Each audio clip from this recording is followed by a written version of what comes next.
السلام علیکم ورحمۃ اللہ وبرکاتہ۔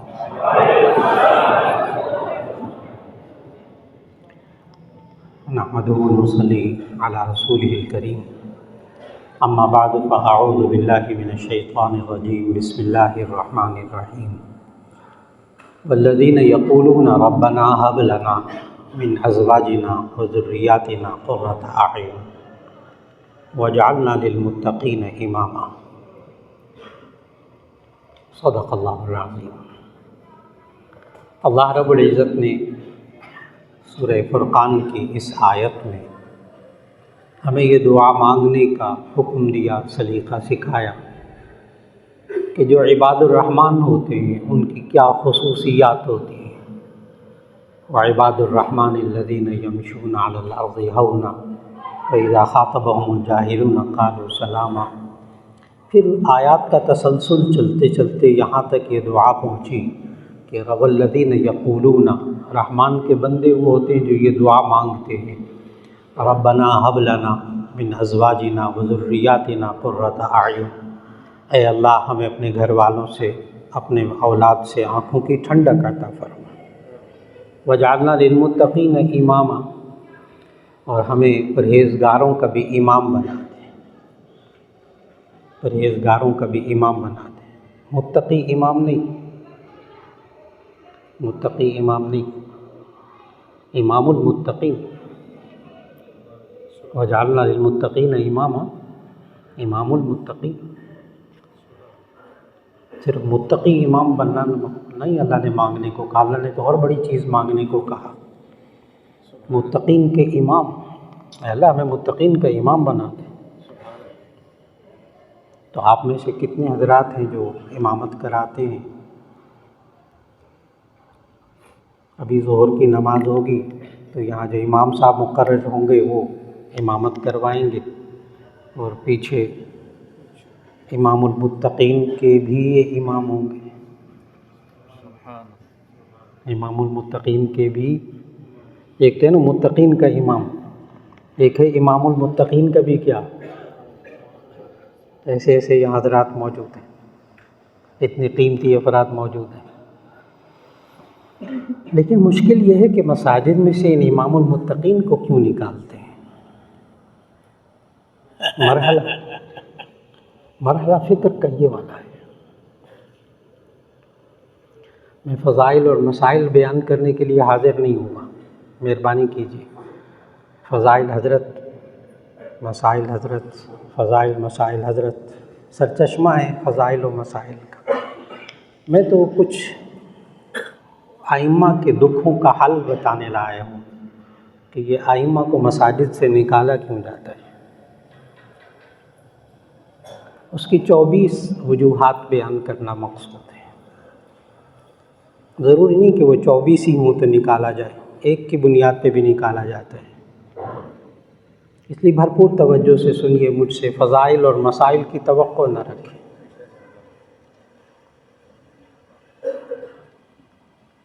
اور یہ اس وقت پیش آیا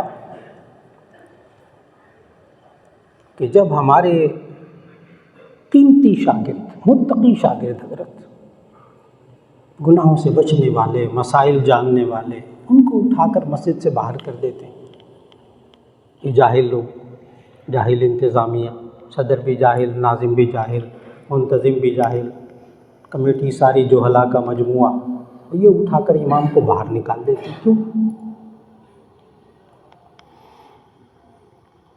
اگر واقعی وجوہات ہوں، جو 24 وجوہات اب آپ کے سامنے آنے لگی ہیں، اگر وہ واقعی ہوں تو پھر دل کانپتا ہے وہ حدیث پڑھتے ہوئے جامع ترمذی کی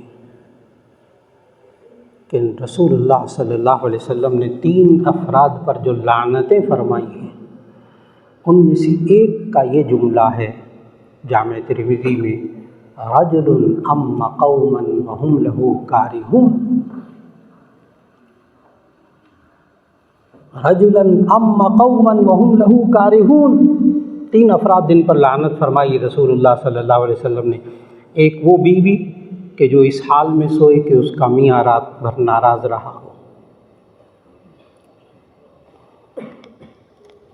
اس میں سے تیسرا یہ ہے رجل ہم قوما وہم لہ کارہون۔ ایک وہ غلام عابق بگوڑا غلام، اس پر لعنت فرمائیے۔ تیسرا یہ ہے رجل ہم قوما وہم لہ کارہون، ایک وہ شخص جو لوگوں کی امامت کرائے اور لوگ اس کو ناپسند سمجھتے ہیں۔ یہاں علامہ نشا کاشمیری رحمہ اللہ نے ترمذی کی شرح الشذی میں لکھا کہ اس سے مراد ذاتی پسند ناپسند نہیں ہے، اس سے مراد شرعی امور ہے، شرعی امور، اور شرعی امور کو اچھی طرح سمجھے، صرف فضائل و مسائل نہیں۔ جو اس مسجد کی انتظامیہ نے جو چیزیں طے کر دی ہیں، جو اصول طے کر دیے ہیں، ان کی خلاف ورزی بھی، یہ بھی شریعت میں داخل ہے، یہ بھی قرآن میں داخل ہے۔ مت کہیں آپ ائمہ، یہ کوئی قرآن حدیث تھوڑے ہے، یہ جو صدر صاحب کہتے ہیں یا ناظم صاحب کہتے ہیں یا اکاؤنٹنٹ کہتا ہے یا جنرل سیکرٹری کہتا ہے، کوئی قرآن حدیث تھوڑے ہے۔ اللہ کے بندے آیت پڑھ لو، اطیعوا اللہ واطیعوا الرسول واولی الامر منکم، اللہ کی اطاعت کرو، رسول کی صلی اللہ علیہ وسلم کی اطاعت کرو، واولی الامر منکم، تم میں سے جو ذمہ دار ہے اس کی اطاعت کرو۔ جب وہاں مسجد میں امامت لینے جاتے ہیں اس وقت وہ دستخط کرواتے ہیں معاہدے پر، وہ دستخط کر دیتے ہیں بغیر پڑھے۔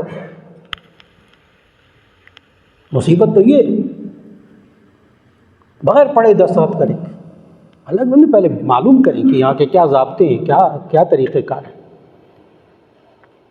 اب میں وہ باتیں بتانے لگا، جو حضرات لکھنے والے ہوں وہ ایک ایک کر کے لکھتے جائیے۔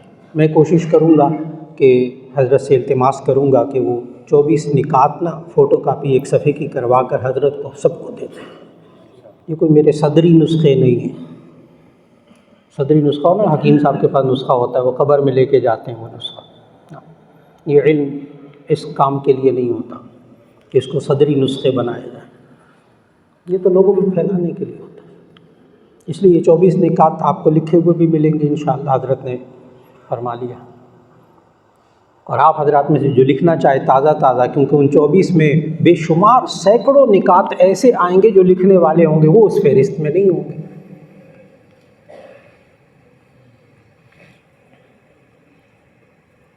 اس میں اہم ترین بات نمبر 1 کہ آپ اللہ تعالیٰ سے یہ دعا مانگتے رہا کریں، ربنا هب لنا من ازواجنا وذریاتنا قرۃ اعین واجعلنا للمتقین اماما۔ نمبر 2، ہم میں سے کوئی شخص ایسا امام نہ بنے کہ رجل اما قوما وهم له کارہون، کہ وہ امامت کرائے اس حال میں کہ لوگ اس کو پسند نہ کرتے ہوں، اس لیے کہ رسول اللہ صلی اللہ علیہ وسلم نے ایسے شخص پر لعنت فرمائی ہے، ایسے امام پر۔ پڑھی ترمذی کی حدیث۔ مشکل کام ہے امامت، اتنا آسان نہیں ہے، لیکن پریشان بھی نہیں ہونا، ہر چیز کا حل بتانے لگا۔ نمبر 3، نمبر 1 دعا مانگیں، وجعلنا للمتقین اماما۔ نمبر 2، یہ حدیث ذہن میں رکھ کر کہ ہم ایسا ناپسندیدہ امام نہ بنیں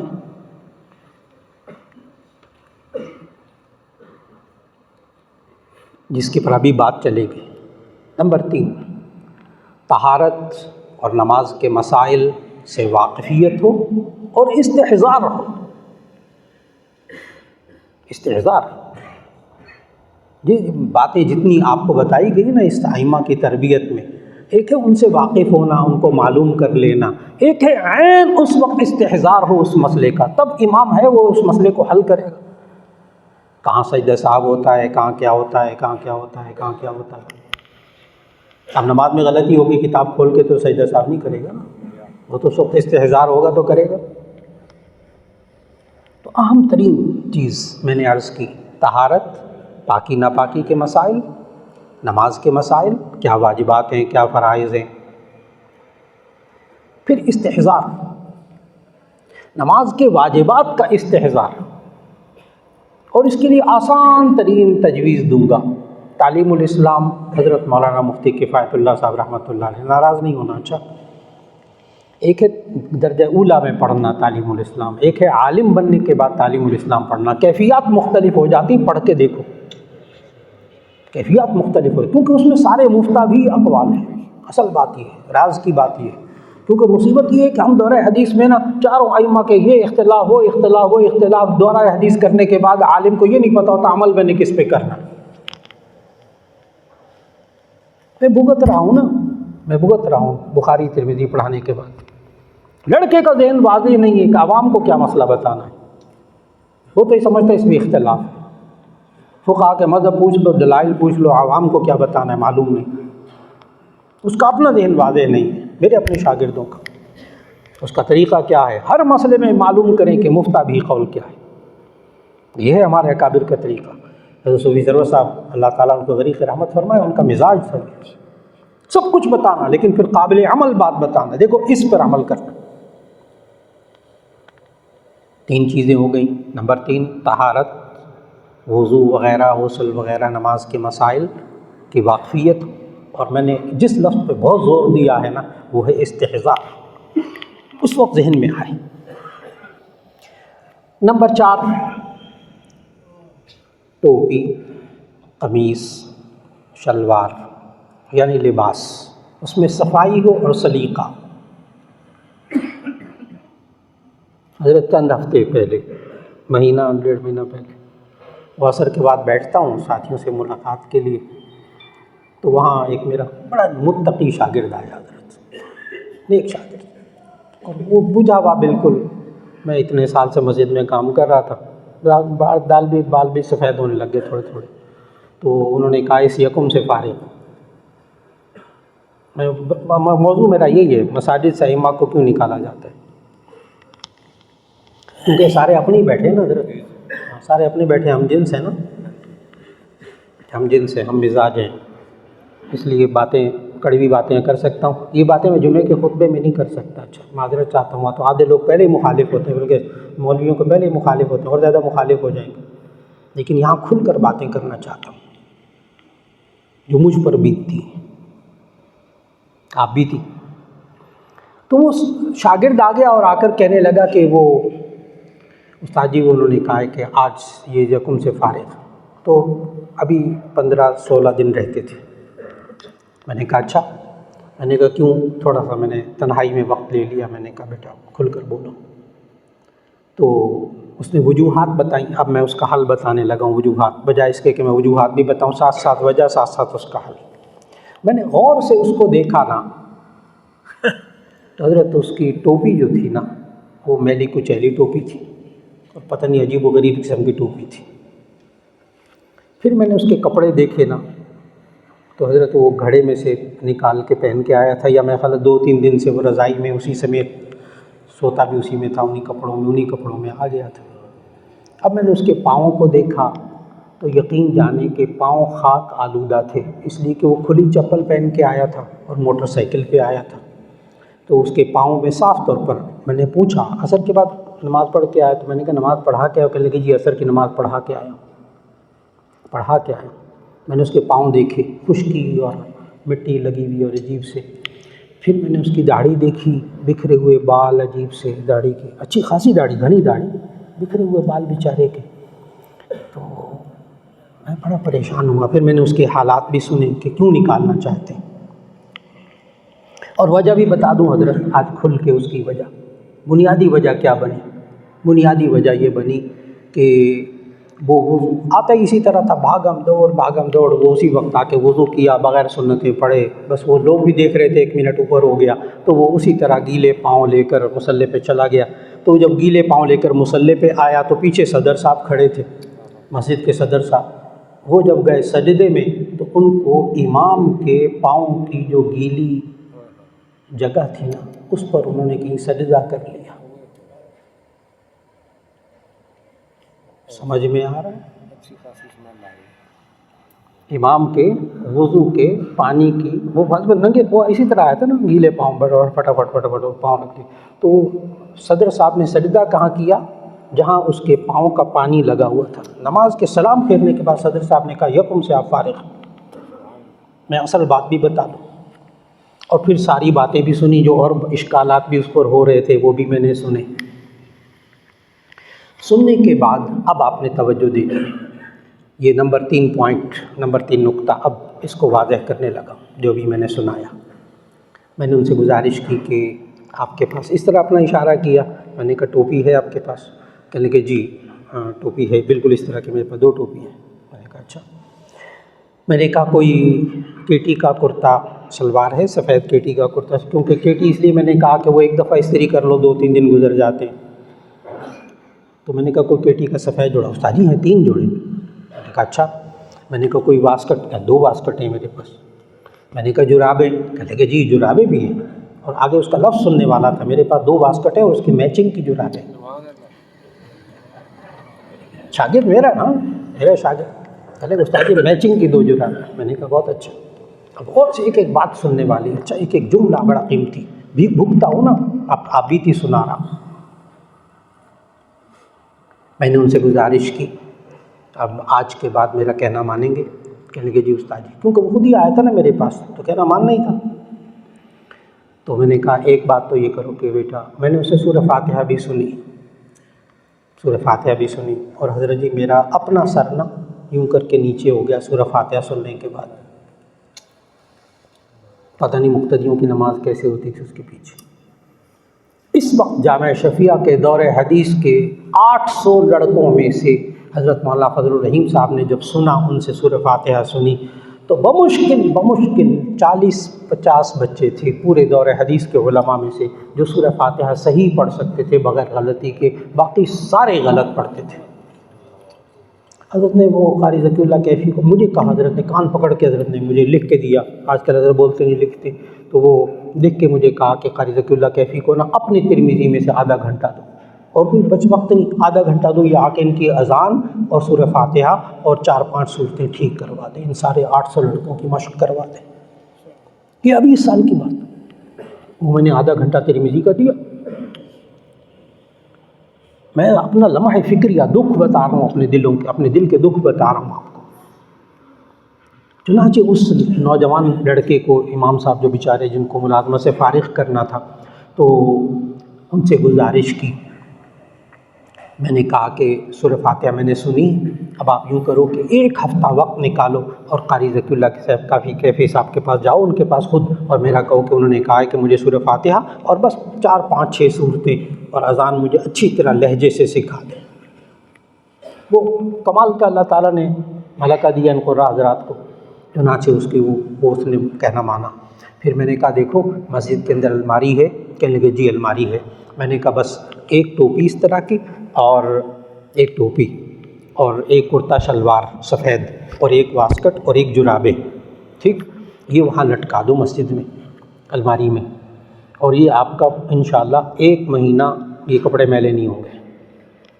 طریقہ بتایا نا کہ آپ یہ الماری میں لٹکا دو، اور لٹکانے کے بعد پھر کوشش کرو کہ وہاں 1 کنگھی اور شیشہ بھی رکھ لو الماری میں، کنگھی اور شیشہ۔ میں نے داڑھی کے بال دیکھ لیے تھے اس کے، اچھا موٹر سائیکل پہ آیا تھا نا، گرد و غبار میں میلی کو چلی کی داڑھی تھی، اور بیچ میں عجیب غریب۔ سنت نبوی کو ڈھنگ سے رکھنا، یہ بھی تو ادا کرنا، یہ بھی تو غنیمت ہے نا۔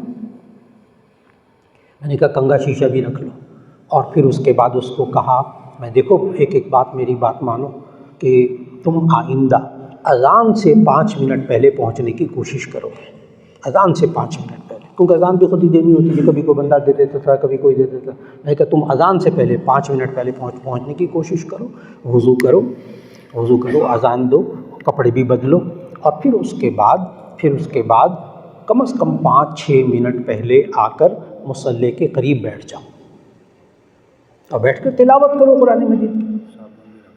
ہاں صابن وغیرہ بھی حضرت فرمانے، صابن وغیرہ بھی۔ تو میں نے کہا آ کے بیٹھ جاؤ وہاں مصلی پر وضو کر کے، منہ ہاتھ دھو کر اچھی طرح صابن ہو جائے تو بہت اچھی طرح، کیونکہ گرد و غبار موٹر سائیکل ہے۔ خیر جناب، وہ الحمدللہ اس نے اس پر عمل کرنا شروع کر دیا۔ پھر اس کے بعد میں نے ان سے گزارش کی کہ آپ نے آئندہ جب نماز پڑھا کے فارغ ہوں یہ کپڑے بدلیں اور جائیں گھر، جو مرضی پہنیں، جس طرح مرضی پہنیں، لیکن نماز کے لیے آپ نے یہ رکھنا ہے۔ پھر اس کے بعد گزارش کی اس سے کہ ایک تو سورہ فاتحہ اور صورتیں درست کر لو، یہ اپنا لباس سلیقے والا کر لو، اور ایک گزارش یہ کی کہ کس وقت میں وہاں لوگ زیادہ ہوتے ہیں، کس وقت میں لوگ زیادہ ہوتے ہیں نماز میں؟ کہنے لگے جی مغرب میں زیادہ ہوتے ہیں۔ میں نے کہا بس مغرب کی نماز کے بعد ماحول بناؤ، 3 منٹ گھڑی دیکھ کے، 3 منٹ زیادہ نہیں، 3 منٹ لوگوں کو یا درس قرآن یا درس حدیث دو، 3 منٹ بس، اس سے زیادہ نہیں۔ لوگوں کو پتہ چل جائے مولوی 3 منٹ بعد بند کر دیتا ہے بات، بس لوگ بیٹھیں گے۔ ہمارے سے غلطی کیا ہوتی ہے؟ جب ہم مجمع دیکھتے ہیں تو ہمیں جوش چڑھتا ہے، یہ غلطی ہے، یہ غلطی ہے۔ چنانچہ اس نے وہ کام شروع کر دیا، درس بھی دینا شروع کر دیا، کپڑے بھی ٹھیک کر لیے، اور جناب اذان سے پہلے آنا بھی شروع کر دیا۔ لوگوں نے متقی، میں نے پہلے لفظ کہا متقی لڑکا جی شاگرد میرا، متقی، گناہوں سے بڑا دور، شادی شدہ جی الحمدللہ، تبھی گناہوں سے دور تھا، بچے بھی تھے۔ میں نے کہا بال سفید ہونے والے تھے اس کے، اور روزی اس کی جا رہی تھی۔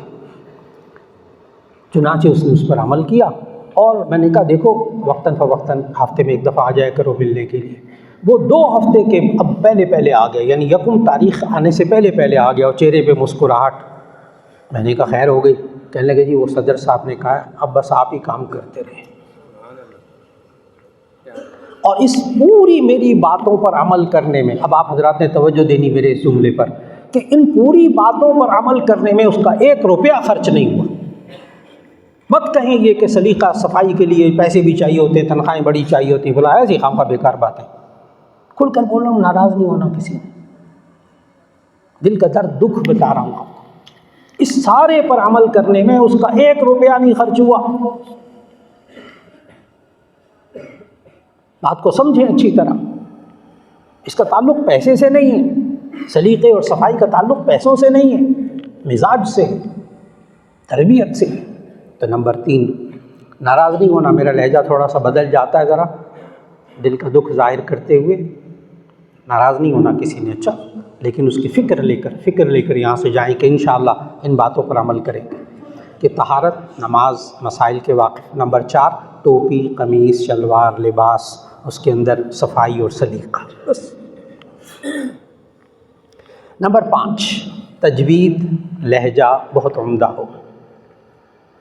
بعض چیزیں وہابی ہوتی ہیں، وہابی میں نے بعض کسبی ہوتی ہیں، سمجھتے ہیں آپ علماء، میں نے وہابی کے درمیان میں الف نہیں بولا، اچھا الف نہیں بولا، بالکل وہابی نہیں کہا، وہابی ہوتی ہیں، یعنی اللہ تعالیٰ کی طرف سے عطا کردہ ہوتی ہیں۔ کچھ چیزیں کسبی ہوتی ہیں، محنت کر کے کمائی جاتی ہیں، ٹھیک ہے، لہجہ اللہ تعالیٰ کی طرف سے ایک بڑی نعمت ہے، آواز کی خوبصورتی، لیکن تجوید عمدہ ہو، لہجہ آپ جتنا سیکھ سکتے ہیں بہتر کر سکتے ہیں کریں، اور بہت عمدہ لہجہ اپنا اختیار کریں، اس کے لیے مشق کریں، قاری صاحبان کے پاس جائیں، بہتر سے بہتر بنائیں۔ اب لوگوں کا مزاج بدل رہا ہے، مساجد کے اندر لہجے والا قاری چاہیے، جی جائز لہجہ اس کو اختیار کیجیے۔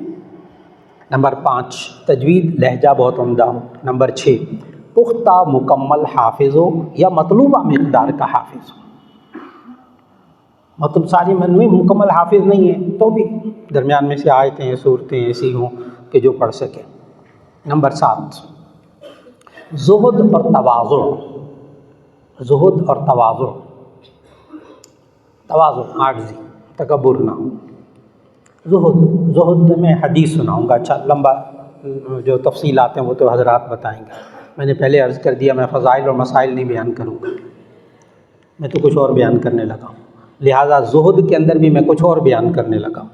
حدیث، ازہد فی الدنیا یحبک اللہ وازہد فیما عند الناس یحبک الناس۔ ازہد فی الدنیا، زہد بے رغبتی، شوق نہیں ہے۔ ازہد فی الدنیا، دنیا کے بارے میں بے رغبتی اختیار کر، یحبک اللہ، اللہ تجھ سے محبت کرے گا۔ وازہد فیما عند الناس، اور جو لوگوں کے پاس ہے نا، یہ مقتدیوں کے پاس جو ہے اس سے بے رغبتی اختیار کر، یہ لوگ، یہ مقتدی تیرے سے محبت کریں گے۔ جب امام اپنے مقتدیوں کی جیبوں پہ نظر رکھتا ہے، وہ امام مقتدیوں کی نظر میں ٹکے کبھی نہیں رہتا، بیکار ہو جاتا ہے۔ کمانا کہیں اور سے کما لیں، استاد جی ہمارے پیٹ پہ لات تو نہ مار کے جائے نا آج، آخر ہمارے ساتھ بھی تو پیٹ لگا ہوا ہے جی، وہ حلال کہیں اور سے کما لے، مقتدیوں سے نہ لے، مقتدیوں سے نہ لے۔ اس کے موبائل پر نظر، اس کی چیزوں پر نظر، یہ اچھا موبائل ہے، اچھا کیسا ہے دکھاؤ ذرا فلاں ہے، ایسی ہم کا بیکار باتیں. آپ تعریف نہیں کر رہے، آپ اس کو وہ آپ اس کی نظروں میں گر گئے ہیں، اچھا یہ امام ایسا ہے بس اس کو پتہ ہی نہیں کچھ. اور مال پر نظر رکھنا، زہد. اپنے مقتدیوں کے مال پر نظر نہ رکھیں، مہربانی کریں. یہ مقتدی آپ سے محبت کریں گے. سچے نبی صلی اللہ علیہ وسلم نے فرمایا اذھب فیما عند الناس یحبک الناس. یہ میرے دائیں بائیں اکابر بیٹھے ہیں، اتنے بڑے بڑے ادارے چلا رہے ہیں. پتہ ہے راز کی بات بتاؤں، جو ان سے محبت نہیں کرتا نا اس سے پیسے نہیں لیتے یہ حضرات، دور بھگاتے ہیں، کک مارتے ہیں زور سے، تم تو جاؤ نا یہاں سے. کیوں؟ انہیں معلوم ہے، انہیں بہت اچھی طرح معلوم ہے، انہیں دنیا دیکھی کہ کن لوگوں سے مدرسہ بھی تو چلانا ہے نا، لیکن کن لوگوں سے لینا جو محبت کرتے ہیں. وہ کبھی حقیر سمجھ کر نہیں دیتے، وہ پھر عزت عزیز سمجھ کر، مولانا سمجھ کر، بڑا عالم سمجھ کر دیتے. 6 ہو گئے. نمبر 7 تواضع، زہد اور تواضع. نمبر 8 جس کی وجہ سے ائمہ کو نکالا جاتا ہے مساجد سے، وقت کی پابندی، بلکہ وقت سے پہلے موجودگی. حضرت مولانا مفتی جمیل احمد صاحب تھانوی رحمۃ اللہ علیہ نا اور بھی بزرگوں نے لکھا، لیکن میں نے چونکہ ان سے سنا براہ راست، صحیح مسلم پڑھا رہے تھے جلد ثانی، فرمانے لگے کہ وقت سے پہلے پہنچنے کو نا انہوں نے ترتیب بتائی. کہنے لگے کہ اگر مسجد میں فرض نماز جماعت کے ساتھ پڑھنے کی فکر سے نکلو گے، بڑی توجہ سے سننے والا ہے ائمہ کے لیے، کہ اگر فرض نماز پڑھنے کے وجہ سے نکلو گے، نیت ذہن میں رکھ کر نکلو گے تو سنتیں اکثر چھوٹیں گی، نماز سے پہلے کی سنتیں اکثر چھوٹیں گی. اور اگر سنتوں کی فکر لے کر جاؤ گے تو تکبیر اولیٰ کبھی نہیں چھوٹے گی، پہلی رکعت کبھی نہیں چھوٹے گی. سنتوں کی فکر لے کے جاؤ گے تکبیر اولیٰ نہیں چھوٹے گی. اور اگر اذان کی نیت کر کے جاؤ گے، تحیت المسجد کی نیت کر کے جاؤ گے تو کبھی سنتیں نہیں چھوٹیں گی. اس لیے میں کبھی کبھی درخواست کرتا ہوں، حضرت صوفی سرور صاحب رحمۃ اللہ علیہ سے یہ سبق سیکھا ہے. حضرت صوفی سرور صاحب رحمۃ اللہ علیہ سے سبق سیکھا، حضرت گواہ ہیں. سبق میں وقت پر پہنچنے کی کوشش نہ کیجیے. بڑا الٹا سبق پڑھا رہا ہوں آج. یہ حضرت صوفی سرور صاحب رحمۃ اللہ علیہ سے سیکھا ہے میں نے، حضرت کے والد محترم سے. سبق وقت پر پہنچنے کی کوشش نہ کیجیے، کوشش اس وقت سے پہلے کیجیے. تب حضرت وقت پہ پہنچتے تھے نا. ہم لوگ وقت پہ پہنچنے کی کوشش کرتے 5 منٹ اوپر ہو جاتے. حضرت کو یہ بھی پتہ ہوتا ہے میں نے کپڑے کتنے وقت میں بدلنے، کپڑے کتنے وقت میں بدلنے، وضو کتنے بجے وقت، کپڑے کتنے بدلنے، کتاب کب لینی ہے، اتنا گھر سے لے کر درمیان تک کتنے منٹ کا فاصلہ. حضرت آنکھوں کے سامنے ساری زندگی دیکھی ہے. اب وقت پہ پہنچے، کتاب کھلی تو کیا ہے، وقت پورا. وقت کی کوشش نہیں کرنی، وقت پر پہنچنے کی کوشش کریں گے ہمیشہ لیٹ ہوں گے، ہمیشہ لیٹ ہوں گے. کبھی جیسے میرے ساتھ ابھی ہوا، 11:30 آنے کی نیت کر کے نکلا اور 12:10 پہ یہاں پہنچا. درمیان میں راستہ، جگہ جگہ بلاک، دیر لگ گئی. اب امام بھی اگر اسی طرح ٹھیک 7 بجے عشاء کی نماز ہے 7 بجے کی نیت کر کے نکلے گا، ہر دفعہ لیٹ ہوگا. تو وقت پہ پہنچنے کی کوشش نہیں کرنی. کیا کرنا ہے؟ وقت سے پہلے پہنچنے کی کوشش کریں گے تو وقت پر پہنچ جائیں گے. یہ ہے اصل بات. نمبر 8 ہوا وقت کی پابندی، بلکہ وقت سے پہلے پہنچنا. نمبر 9 مجلس منتظمہ اور کمیٹی کے ذمہ داران کی بات مان کر چلنا. میں نہیں مانتا کسی کو صدر، اللہ کے بندے پھر باہر جا مسجد سے. جملے ہیں نا ہمارے ساتھیوں کے، میں نہیں مانتا کسی صدر کو، ہاں ہم اللہ اور اس کے رسول کی بات کو مانتے ہیں. بات ختم ہو گئی، کہانی ختم ہو گئی. اب آپ کو جانا پڑے گا مسجد سے. کمیٹی کی بڑی مشکل بات ہے، استادوں کی بھی نہیں مانتے. استادوں کی نہیں. ابھی یہ حالات ہے 70%. ناراض نہ ہو جی، یہ میرا بڑا دکھ ہے، یہ الگ موضوع ہے پورا. 70% استادوں کی نہیں مان رہے. ویسے 70% حضرت، اگر وہ استاد ہی منتظم ہو مسجد کا یا مدرسے کا، اس کی بھی نہیں مان رہے. حضرت 70% آپ نے اچھا احتیاط ہے، 80-90% فرما رہے، اگلا دکھ.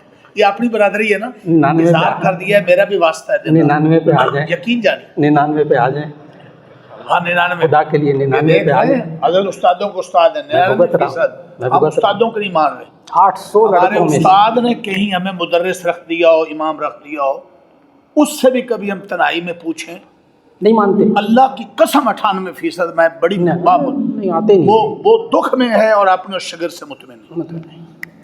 بہت بڑے دل. یہ وہ حضرات ہیں جن کی زندگیاں گزری ہیں. آج ہم سب خود بیٹھے ہیں نا, گول میز کانفرنس کے طور پر سارے خود ہی بیٹھے ہیں نا ہم سب, اس لیے بڑی کھل کر باتیں.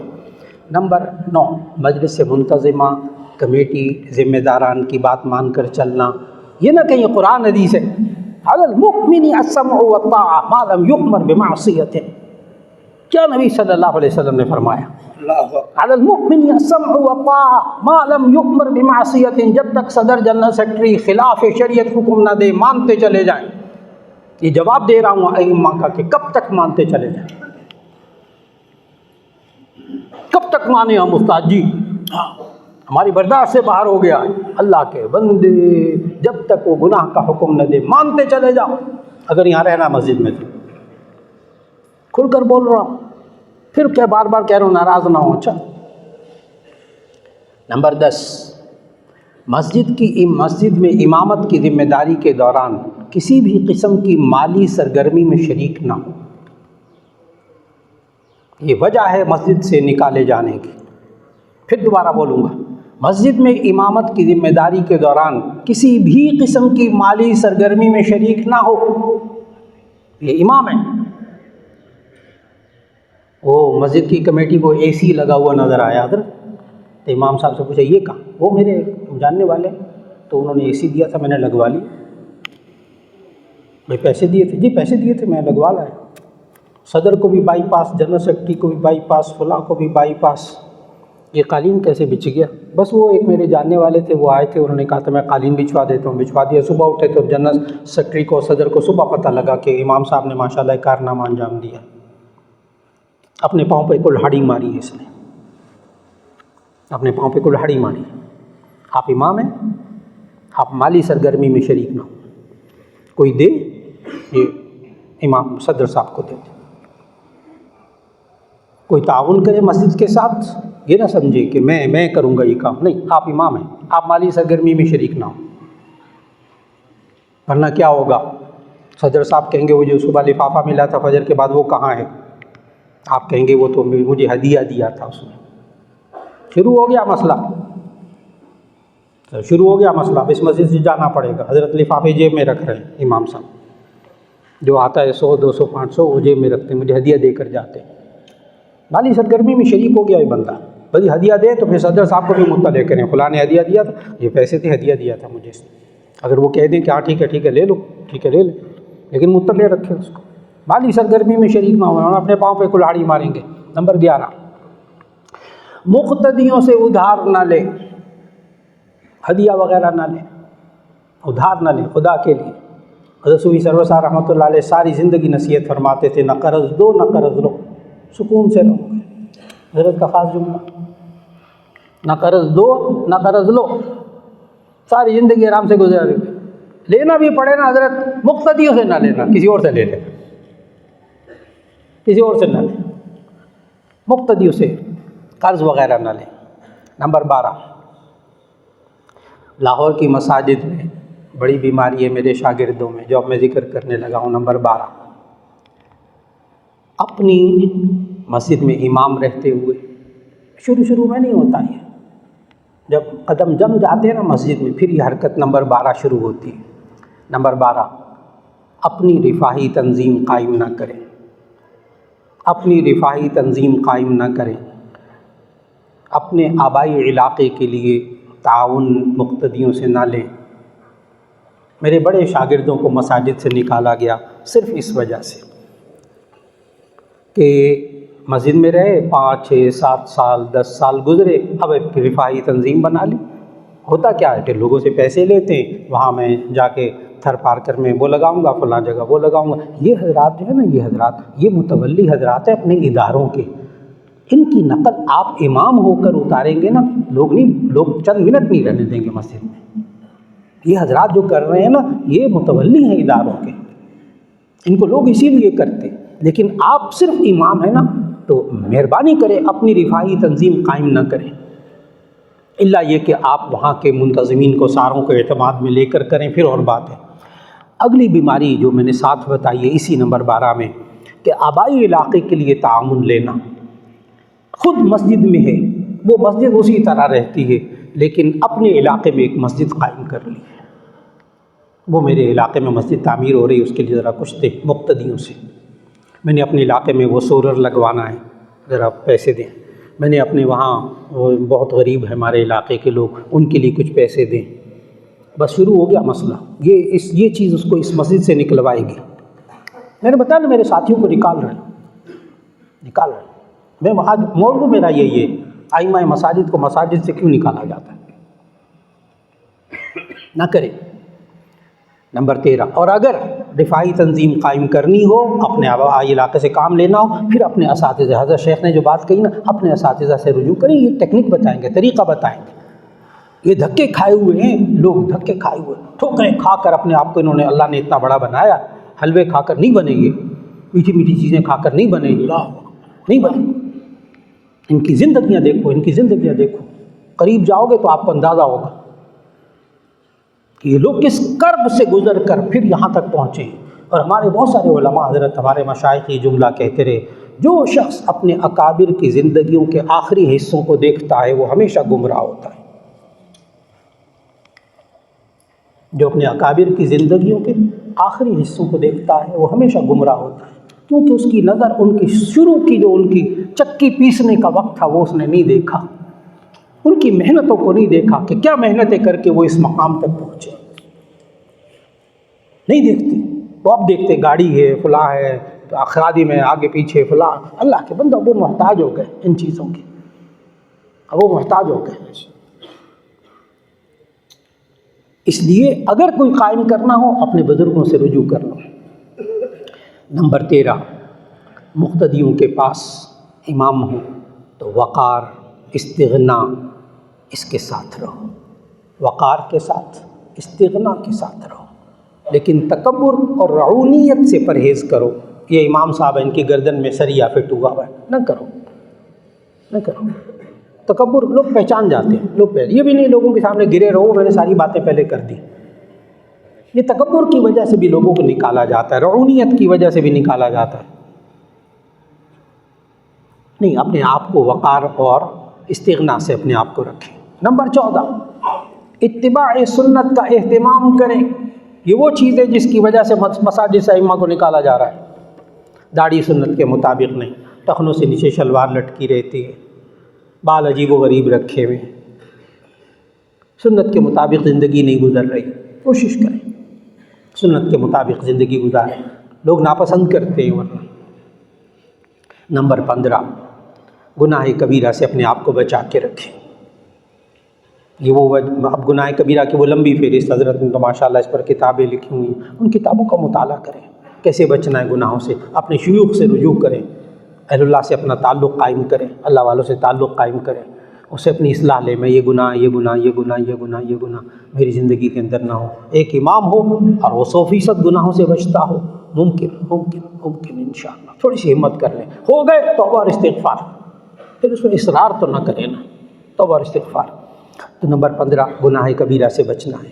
نمبر 16، اگلی بات جس سے میرے بہت سارے شاگرد مساجد سے نکالے گئے وہ ہے لوگوں سے بے تکلفی، زہر ہے لوگوں سے بے تکلفی، اس سے ہنس رہا، اس سے ٹہکے لگا رہا، اس سے بول رہا، لطیفے سنا رہے۔ امام وہ گھر میں سنائے، اپنی بیوی کو لطیفے سنائے، بیوی سے لطیفے سنائے۔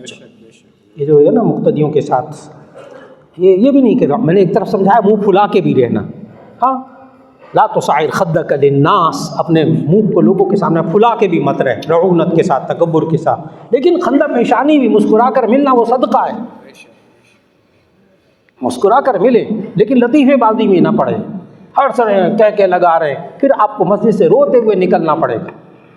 لکھ لیں جتنے ائمہ کہہ لگاتے ہیں نا مسجد میں، لطیفے، یہ وہ، ہنسی ٹھٹا مذاق، یہ روتے ہوئے نکلتے ہیں مسجدوں سے، ناراض نہیں ہونا کسی نے بار بار، آج تھوڑا سا سخت لہجہ ہو رہا ہے، ناراض نہیں ہونا۔ نمبر 17، مقتدیوں کے گھر میں کھانا کھانا زہر ہے۔ مقتدیوں کے گھر میں کھانا کھانا زہر ہے۔ 20-22 سال ہو گئے اس بندے کو، ایک جگہ سے کھانا شروع کر دیا، اب وہ بندہ آپ کو انگلیوں پہ نچائے گا۔ اصل بات اب بتانے لگا، وہ حضرت کو پتہ ہے کہ ایک دو دفعہ کھا لیا، دعوت کھا لی، شادی میں چلے گا، کوئی حرج نہیں، لیکن جب میں اگلی بات کرنے لگا ہوں نا، جس کے ہاں کھانا کھانا شروع کیا وہ آپ کو انگلیوں پہ نچائے گا اور آپ کا منہ بند ہو جائے گا، اور بالآخر کمیٹی مسجد سے نکال دے گی۔ اپنا استاد کوئی آئے اور اس کو بھی مقتدیوں کو کہہ کر کے میرے استاد کو کھانا کھلاؤ کے حضرت نے بہت عجیب بات بتائی، کہنے کہ وہ ہاں کہ وہ استاد صاحب چلے گئے تو مقتدیوں کو کہتے ہیں میرے استاد صاحب آئے، ان کو کھانا کھلاؤ۔ نمبر 17، مقتدیوں کے گھر میں کھانے سے احتیاط کریں، احتیاط کریں۔ بڑی عجیب باتیں، دکھ بتا رہا ہوں اپنے۔ نمبر 18، جن باتوں پر نکالا جاتا ہے مساجد سے، مختلف مکاتب فکر کے مقتدیوں پر تنقید۔ یہ وہ وجہ ہے بہت بڑی جس کی وجہ سے ائمہ مساجد کو، میرے شاگردوں کو نکالا جا رہا ہے۔ مختلف مکاتب فکر کے مقتدیوں پر تنقید نہیں برداشت کرتے لوگ۔ کچھ کمیٹی میں لوگ ہوتے ہیں، حضرت حق بات بیان نہ کریں، اللہ کے بندے پہلے حق بات بیان کرنا سیکھو تو صحیح ان بزرگوں سے، کہ حق نیت ہو، حق طریقہ ہو، حق بات ہو، پھر کوئی نہیں نکالتا مسجد سے۔ ہم جلسوں میں سنتے ہی، جلسوں میں آ کر وہی انداز اختیار کر لیتے مسجدوں کے اندر، ایک ہفتے کے اندر باہر مسجد سے امام صاحب، وہ سمجھتے ہیں شاید یہ جو میں جلسے میں سن کے آیا ہوں نا رات، کمال تو یہ ہے نا، میں نے بھی کل کھڑکا دینا ہے، وہ خود کھڑک جاتا ہے بیچارہ۔ نہ کریں، حق بات بیان کریں، اور پھر سلیقہ سیکھیں ان بزرگوں سے، حق بات کیسے بیان کرتے ہیں۔ مختلف مکاتب فکر کے مقتدیوں پر تنقید سے بچیں۔ نمبر 19، جس کی وجہ سے بہت سارے میرے شاگردوں کو نکالا گیا، بدعات اور خرافات سے پرہیز۔ میری حضرت بہت کام کا قابل ترین PhD ڈاکٹر مقتدی، اس کو مسجد سے نکالا گیا کہ اس نے اپنے بچے کی سالگرہ گھر میں منائی، اگلے دن مسجد سے باہر۔ اور PhD ڈاکٹر میرا دوست، میرے شاگرد ساتھی، کیا کیا؟ اپنے گھر میں بچے کی سالگرہ منائی، مسجد کے ذمہ دارہ نے اٹھا کے باہر کر دیا، حضرت آپ کیا کر رہے ہیں؟ وہی کیک، کچھ بھی نہیں، کیک ویک کاٹا اور پھلجڑیاں یہ وہ لائٹیں وائٹیں، خلاص۔ بدعات اور خرافات سے پرہیز کیجیے اگر امام ہے تو۔ نمبر 20، مختلف مسالک کے لیے رواداری رکھیں، مختلف مسالک کے لیے رواداری والا رویہ رکھیں، حق بات بیان کریں طریقے سلیقے سے۔ نمبر 21، دوسروں کے رہنماؤں اور مشائخ کا احترام کریں، دوسروں کے رہنماؤں اور مشائخ کا احترام کریں، چاہے وہ دوسرے کا رہنما برا ہو، چاہے برا ہو۔ آیت پڑھنے لگا ہوں، سورہ مائدہ کی آیت نمبر 90 میں اللہ نے شرک اور مشرک کے بتوں کو نجاست کہا ہے، انما الخمر والمیسر والانصاب والازلام رجس من عمل الشیطان، ٹھیک، یہ بت گندگی، لیکن اس گندگی کو بھی گالی نہیں دینی۔ آیت پڑھنے لگا، مشرکین مکہ کے بتوں کو بھی گالی نہیں دینی۔ خطاب ہے آیت میں نبی صلی اللہ علیہ وسلم کو، مراد امتی ہیں، لا تسبوا الذین یدعون من دون اللہ فیسبوا اللہ عدوا بغیر علم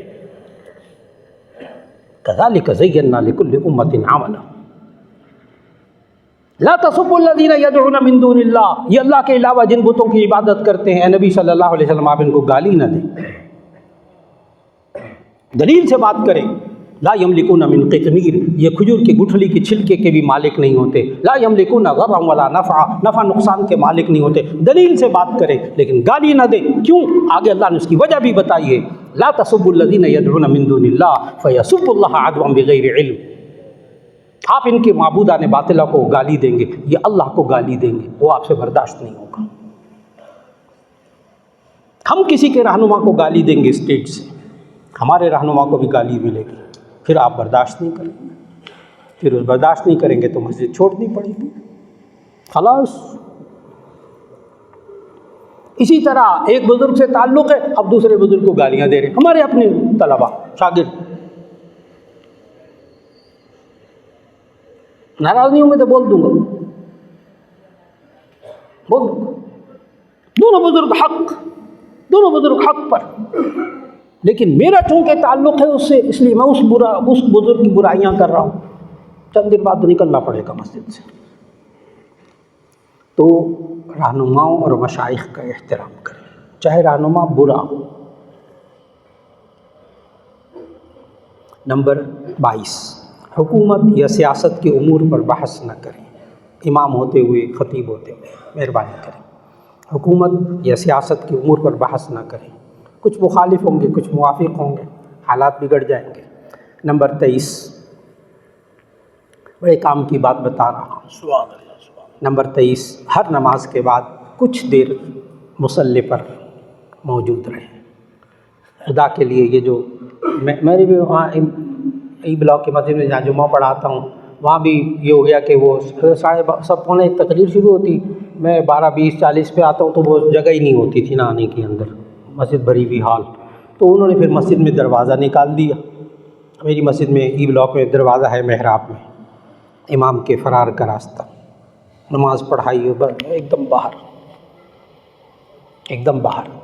یہ عوام سے تعلق قائم کرنے کا بہترین ذریعہ یہ مصلی، اس پہ تھوڑی دیر بیٹھ جاؤ. سنت نوافل پڑھنے کے بعد تھوڑی دیر بیٹھ جاؤ، چند منٹ. کوئی مسئلہ پوچھنا ہے وہ پوچھ لے گا، کوئی بات ہے وہ آپ سے پوچھ لے گا، مشورہ کر لے گا. چند 5 منٹ دے دو. آپ وہاں قدم جماؤ گے. آپ اس مسجد میں اگر صرف یہ کام کر لیا، مصلی نماز کے بعد چند منٹ بیٹھ جاؤ مصلی کے اوپر، نہ جلدی کرو. نمبر 24، آخری بات، امام ہیں، خطیب ہیں،